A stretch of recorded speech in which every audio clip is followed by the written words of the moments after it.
우리는 매일 수많은 비행기를 본다. 하늘을 가르는 은빛 동체, 정해진 항로, 정해진 시간, 그리고 언제나 반복되는 착륙. 그래서일까? 우리는 비행기가 사라질 거라고는 상상조차 하지 않는다. 2014년 3월 8일 새벽, 말레이시아 쿠알라룸푸르 국제공항. 이날도 평소와 다르지 않은 밤이었다. 베이징으로 향하는 말레이시아 항공 370편, 기종은 보잉 777. 장거리 운항에 최적화된, 당시로서는 가장 안전하다고 평가받던 여객기였다. 승객과 승무원을 합쳐 탑승 인원은 239명. 가족을 만나러 가는 사람, 출장을 떠나는 사람, 그리고 그저 집으로 돌아가려는 사람들. 그 누구도 몰랐다. 이 비행이 현대 항공 역사상 가장 거대한 미스터리가 될 것이라는 사실을. 새벽 0시 41분, MH370은 활주로를 떠났다. 조종석에는 베테랑 기장과 부기장이 탑승해 있었다. 이륙 직후까지는 아무런 이상도 없었다. 기상 상태도 양호했고 항로 역시 정상. 그리고 새벽 1시 19분, 조종석에서 관제탑으로 마지막 음성이 전송된다. Good night. Malaysian 370. 짧고 평범한 인사. 문제없는 이륙을 알리는 수천 번 반복됐을 말.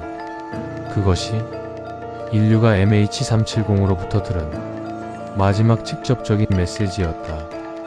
그 직후 비행기는 말레이시아 관제 구역을 벗어나 베트남 관제 구역으로 진입할 예정이었다. 그러나 베트남 관제탑은 MH370을 끝내보지 못한다. 레이더 화면에서 항공기가 사라진 것이다.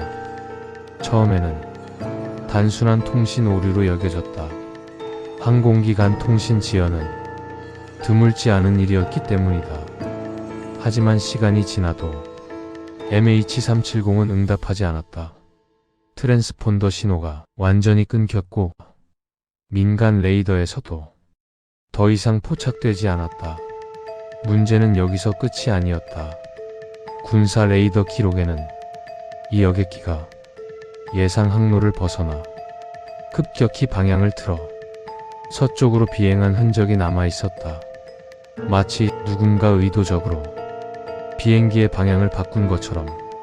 그러나 조종석에서는 비상 신호도, 납치 코드도, 조난 메시지도 단 하나도 발신되지 않았다. 완벽한 침묵. 그날 새벽 하늘 위에서 여객기 한 대가 조용히 사라졌다. 그리고 이 침묵은 단순한 사고가 아니라는 사실을 곧 전 세계가 알게 된다. MH370은 추락하지도 착륙하지도 않았다. 그저 사라졌다. MH370이 사라졌다는 사실이 알려지자 각국의 관제 기록과 레이더 데이터가 하나둘씩 수면 위로 올라오기 시작했다. 그리고 그 과정에서 상식적으로 설명하기 어려운 정황들이 연속적으로 발견된다. 가장 먼저 주목받은 것은 군사 레이더였다. 말레이시아 군은 사건 초기엔 이를 부인했지만 이후 수정된 발표에서 충격적인 사실을 인정한다. MH370은 마지막 교신 이후 예정된 항로를 벗어나 급격히 좌회전했고 말레이시아 반도를 가로질러 서쪽으로 비행했다. 이는 자동 항법으로는 설명되기 어려운 움직임이었다. 즉, 누군가가 직접 조종을 했다는 의미다. 더 이상한 점은 그 시점부터 항공기의 주요 통신 장비들이 순차적으로 꺼졌다는 사실이다. 트랜스폰더, ACARS 통신 시스템, 민간 항공 추적에 사용되는 장비들이 하나씩 아주 정교하게 침묵했다. 기계적 고장이라기엔 너무 질서정연했다. 하지만 이 침묵 속에서도 완전히 끊기지 않은 신호가 있었다. 바로 위성 핑 신호. MH370은 약 7시간 동안 위성과 자동으로 신호를 주고받고 있었다. 이 신호는 항공기의 위치를 직접 알려주지는 않지만 비행기가 어느 방향으로 얼마나 멀리 이동했는지는 추정할 수 있게 해준다. 분석 결과는 또 한 번 세상을 놀라게 한다. MH370은 북쪽이 아닌 남쪽으로 날아갔다. 끝없는 바다, 남인도양을 향해. 이것은 단순한 표류가 아니라 연료가 소진될 때까지 비행이 계속되었음을 의미했다. 다시 말해 항공기는 의식을 잃은 채 추락한 것이 아니라 끝까지 날고 있었다. 이 사실이 알려지자 수색 범위는 기하급수적으로 넓어졌다. 호주, 중국, 미국을 포함한 여러 국가들이 수색에 참여했지만 바다는 너무 넓었다. 그리고 시간이 흐를수록 희망은 줄어들었다. 가족들은 매일 공항에 모여 뉴스 화면을 바라봤고 아직 살아있을지도 모른다는 말에 기대와 절망을 반복했다. 그러나 잔해는 나오지 않았다. 비행 기록도, 조종석 음성 기록도, 블랙박스도 모두 사라진 채였다. 이제 질문은 사고가 있었느냐가 아니라 왜 이런 일이 가능했느냐로 바뀌었다. 이 비행기에는 누가 있었고 누가 조종했으며 무엇이 진실을 침묵하게 만들었을까? 그리고 이 질문은 곧 하나의 결론에 다다른다. 이 사건은 단순한 항공사고가 아니라는 것. MH370을 둘러싼 미스터리는 수색이 길어질수록 더 많은 가설을 낳았다. 그리고 그 가설들은 서로를 부정하며 충돌하기 시작했다. 가장 먼저 제기된 것은 조종사 개입설이었다. 기장 자하리 아마드 샤는 18,000시간 이상의 비행 경력을 가진 베테랑 조종사였다. 사고 이후 그의 집에서 발견된 비행 시뮬레이터 기록이 논란의 중심에 섰다. 그 안에는 남인도양으로 향하는 항로 데이터가 남아 있었다.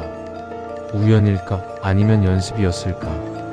일부 전문가들은 조종사가 의도적으로 항공기를 돌렸고 통신 장비를 차단한 뒤 끝까지 비행을 이어갔을 가능성을 제기했다. 하지만 반론도 만만치 않았다. 그는 가족과 평범한 관계를 유지하고 있었고 극단적 선택을 암시하는 명확한 증거는 없었다. 두 번째 가설은 납치 또는 테러설이다. 사건 당시 위조 여권을 사용한 승객 2명이 탑승해 있었다는 사실은 이 가설에 불을 지폈다.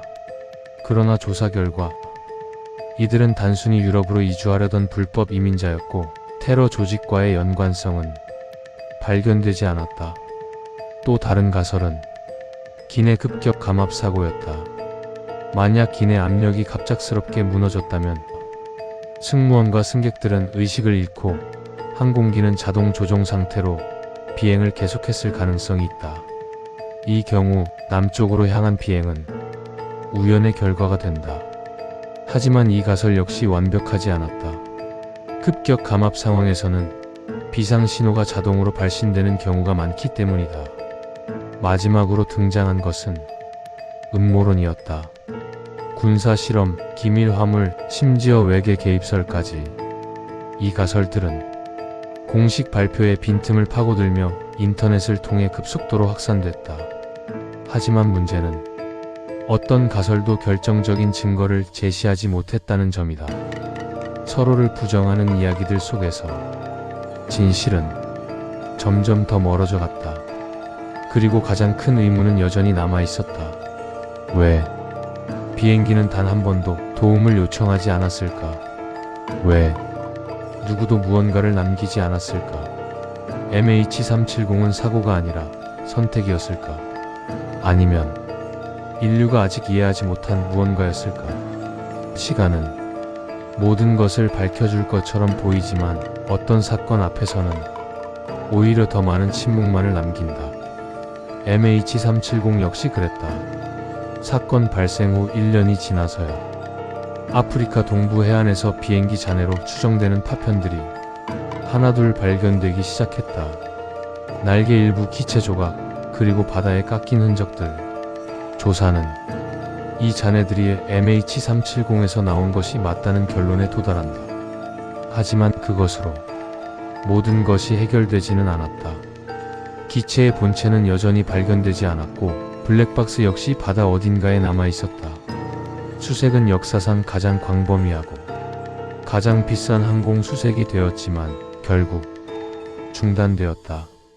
공식 보고서는 의도적 개입 가능성을 배제할 수 없다는 모호한 문장으로 사건을 마무리했다. 확정된 결론은 없었다. 그리고 그 사이 시간은 가족들에게만 가혹하게 흘렀다.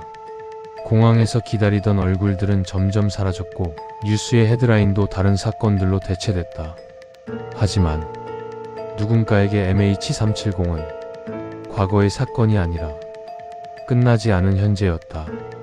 전화가 울릴 때마다, 문득 하늘을 올려다볼 때마다 혹시라는 생각은 사라지지 않았다. 이 사건이 특별한 이유는 단지 비행기가 사라졌기 때문이 아니다. 우리가 믿어왔던 기술과 시스템, 안전이라는 개념이 완벽하지 않다는 사실을 적나라하게 보여주었기 때문이다. 레이더가 있고 위성이 있고 기록이 남는 시대에도 하나의 비행기는 증발하듯 사라질 수 있었다. MH370은 우리에게 질문을 남긴다. 우리는 정말 모든 것을 통제하고 있는 걸까? 혹은 우리가 이해하지 못하는 영역은 여전히 하늘과 바다 어딘가에 존재하고 있는 걸까? 오늘도 수많은 비행기가 하늘을 날고 있다. 그리고 그 중 하나를 볼 때마다 우리는 무의식적으로 이 이름을 떠올린다. MH370. 사라졌지만 잊히지 않은 이야기.